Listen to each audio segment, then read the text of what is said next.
From BVTV Studios on the campus of Buena Vista University in Storm Lake, Iowa, this is BVTV News. Thanks for joining us on BVTV News. I'm Autumn McLean. Storm Lake's Labor Day weekend was hot with political activity as voters gathered for a rally in support of President Donald Trump's re-election campaign. Here's BVTV's Joshua Wolcott with more. We are here today on September 6th at the Trump 2020 boat rally organized by Republican Representative Gary Worthen, taking place at the Storm Lake Marina. It was a warm, sunny day in City Beautiful as boats gathered around the shoreline of Storm Lake. The event was scheduled from 1 to 5 p.m., but attendees began to arrive to the ramps early Sunday morning and stayed late into the evening. Attendees of the event are vocal about their support for President Donald Trump. I'm here at the boat rally today for President Trump. The event invitation encouraged attendees to wear masks and maintain social distancing. These are my friends, my family. We've been together all through, I guess, the pandemic, if that's what you're asking about the safety. We feel safe. We're in contact with each other. Probably nobody else, but no guarantees. With November approaching and a new presidential election just around the corner, potential voters are advocating for their candidates of choice. Yes, I have voted for Trump in the past election. I will vote for him again in the next election. No doubt about it. Definitely Trump. With a wide variety of flags flying from boats both large and small, the support for the president was made apparent by the citizens of Storm Lake and surrounding communities. We've seen a lot of ups and downs in this country, but the first 3 years of his term brought in the greatest economy that was the most inclusive. The lowest unemployment rate for blacks and Hispanics in American history.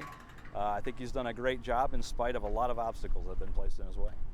A voter registration booth was located at the Storm Lake West Side Marina. The booth was organized by the BV County Republicans. But this is a place where people can pick up signs and pick up Trump bumper stickers and buttons and things of that nature. All the candidates have signs out here today.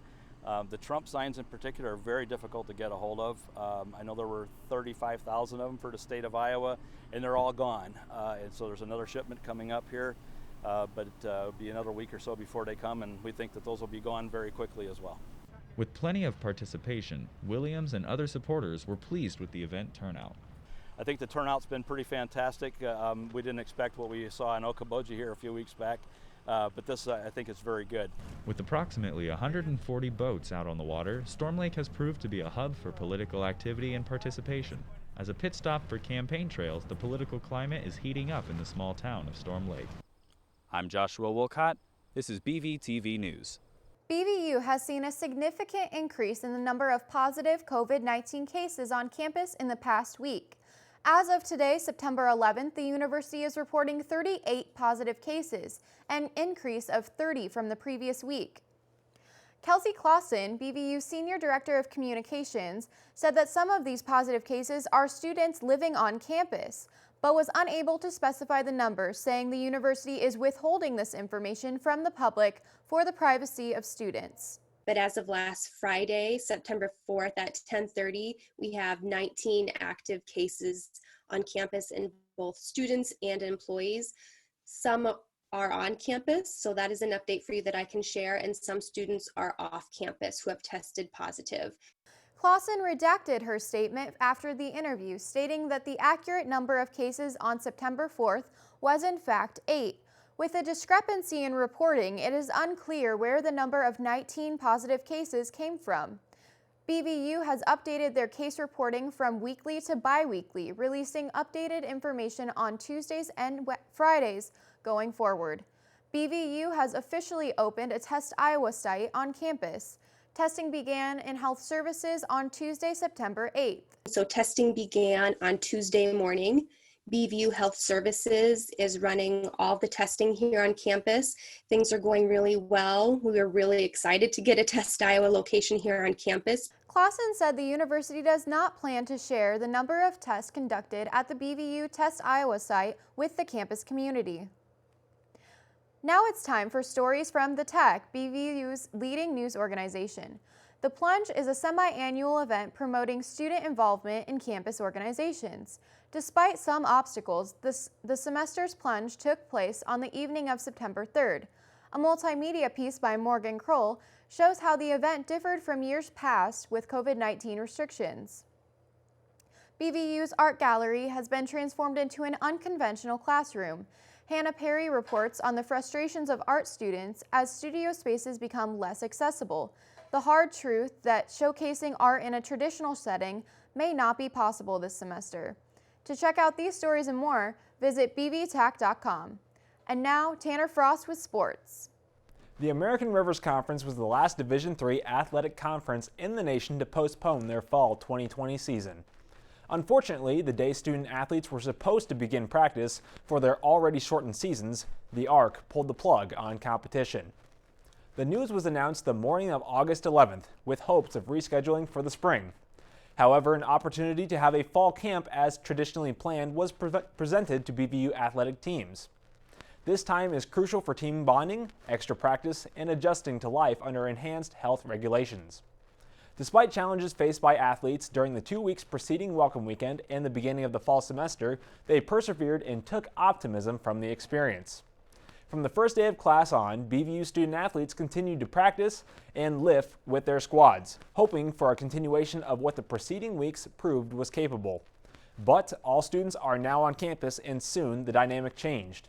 An entire floor of Pierce White Hall had to be put in isolation after a student tested positive on day one. On Tuesday, August 31st, the call was made to indefinitely suspend all gathered athletic events for all teams across campus due to rising case numbers. This includes regular practices and team-scheduled lifting.